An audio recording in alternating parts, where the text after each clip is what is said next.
प्रशांत किशोर जी के द्वारा लगातार एनडीए के नेता पर हमला बोल रहे हैं और अशोक चौधरी इसका जवाब भी दे रहे हैं कि मानहानि का केस किया जाएगा। क्या कहना है?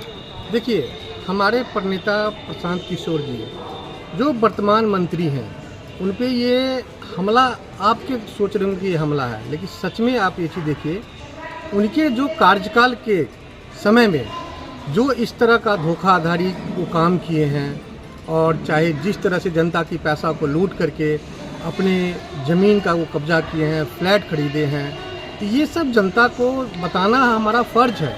हमारे प्रणेता प्रशांत किशोर जी कहते हैं कि सत्ता में आप 30-40 से आज का देखिए, विगत जो भी सरकार रही है सब एक दूसरे के ही चट्टे बट्टे रहे हैं, तो इनका काला धन उनके लिए काम आता है, उनका काला धन इनके लिए काम आता है। तो एक दूसरे को क्यों बात बताएंगे कि क्या धोखा दिया है जनता के साथ, किसने क्या लूटा है, ये वो लोग नहीं बताएंगे। तो पहले बार हमारे अपने बिहार में एक ऐसे नेता, एक ऐसे नेता जनसुराज पार्टी के प्रशांत किशोर जी आए हैं जिन्होंने अपने कार्यकाल में अपने जनता के बीच में अपने जितने भी पदाधिकारी उनको कहते हैं और उनको बताते हैं और साथ में निर्देश देते हैं कि जितने भी ये मंत्री हैं उनका जो कार्यकाल रहा है उन चीज़ को जनता के बीच आप बताइए। अगर अच्छा है तो अच्छा भी बताइए, बुरा है तो बुरा भी बताइए। तो अभी आपके सामने आपने देखा, चाहे वो मंगल पांडे हो, तो मंगल पांडे का भी आपने कार्य देखा है कि वो आए दिन तो आते हैं और जब स्वास्थ्य की बात हम करते हैं और सुविधा की बात करते हैं तो वो हाथ खड़े कर देते हैं। अपनी नेतागिरी चमकाने के लिए मधेपुरा भी आए थे और यहाँ पे उद्घाटन करके चले गए, लेकिन जब मूलभूत समस्या का आप आकलन करेंगे जाके हॉस्पिटल में, तो ना तो वहाँ पे आपको बेड की व्यवस्था मिलेगी, ना तो ऑक्सीजन की व्यवस्था मिलेगी और ना ही वो डॉक्टर मिलेंगे, ना ही उस तरह के कोई कर्मचारी मिलेंगे कि सही समय पे हर एक व्यक्ति का इलाज हो सके।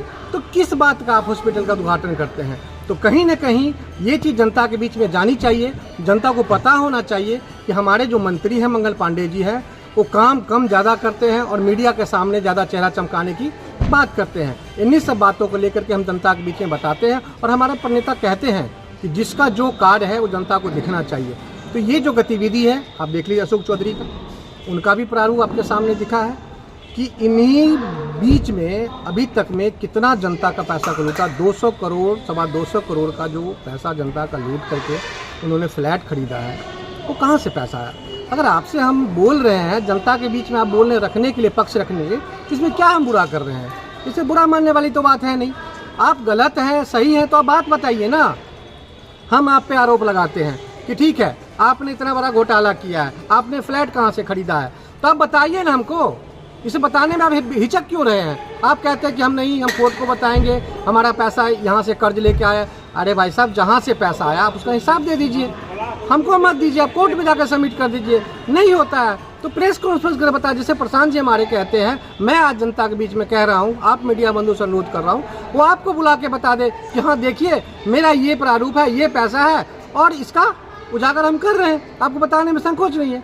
जब जेडीयू के खुद जो वहाँ के प्रवक्ता हैं वो कह रहे हैं कि हमारे किसी मंत्री पे अगर कोई आरोप लगता है तो उस आरोप का वो खंडन करे, इसमें दुख मानने वाली कोई बात नहीं है।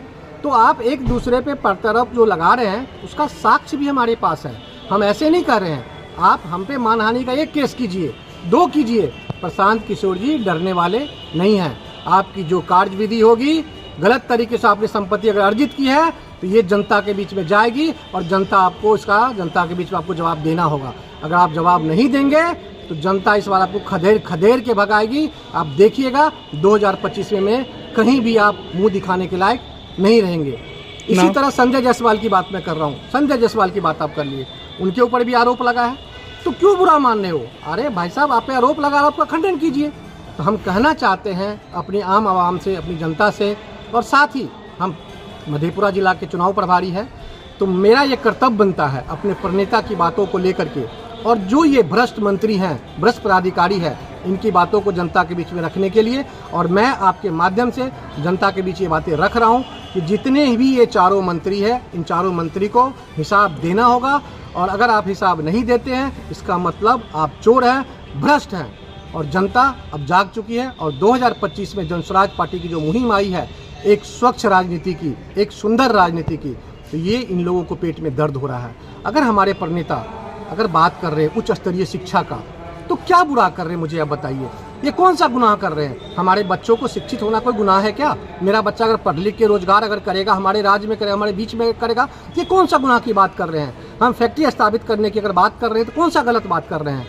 तो देखिए, उन लोगों को दिख रहा है कि जनसुराज पार्टी एक बहुत ही बड़ी आगाज के साथ बिहार में आई है और जनता हमके साथ समर्थन भी दे रही है और हमारी बातों को सुन भी रही है।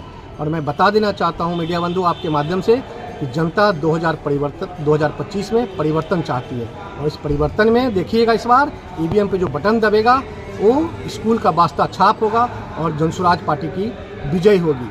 और ये सब बातों लेके हमारे जितने भी प्रत्याशी हैं, जितने भी पदाधिकारी हैं, सारे पदाधिकारी गांव-गांव, घर-घर जाके ये जो भ्रष्ट मंत्री हैं, भ्रष्ट पदाधिकारी हैं, उनके पोल खोल रहे हैं, उनके बारे में जनता को बता रहे हैं। देखिए, ये जो अंधी सरकार है, इस अंधी सरकार के बीच में हम लोगों का पैसा लूटा है, इसका आप हिसाब मांगिए। अगर आपके बीच आता है वोट मांगने के लिए तो उनको भगाइए, दौड़ा के भगाइए, नहीं तो फिर से आप 5 साल पीछे रह जाएंगे। और वक्त आ गया है बदलने के लिए। अगर आप एक सुंदर समाज का निर्माण करना चाहते हैं, एक सुंदर बिहार बनाना चाहते हैं, एक सुदृढ़ बिहार बनाना चाहते हैं, तो आइए हम आपसे अपील करते हैं, जनसुराज पार्टी के साथ जुड़िए, जनसुराज पार्टी की सरकार बनाइए, ताकि आने वाले भविष्य में हमारे बच्चों का भविष्य बन सके, हमारे युवाओं का भविष्य बन सके।